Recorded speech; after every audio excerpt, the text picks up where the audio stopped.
അദ്ദേഹം പറഞ്ഞ ഒരു കാര്യം മാത്രം സൂചിപ്പിച്ചുകൊണ്ട് ഞാൻ എൻ്റെ വാക്കുകൾ അവസാനിപ്പിക്കുകയാണ്. അദ്ദേഹം ഇങ്ങനെയാണ് പറഞ്ഞത്: പുതിയ ഭാരതം നമ്മുടെ ചോരയാൽ എഴുതണമെങ്കിലാവട്ടെ,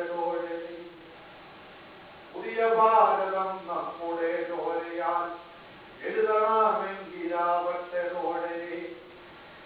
അരിമച്ചെങ്കൊടി കാക്കുവിൻ നിങ്ങളിൽ മരണരേഖ മറക്കാതിരിക്കൂ.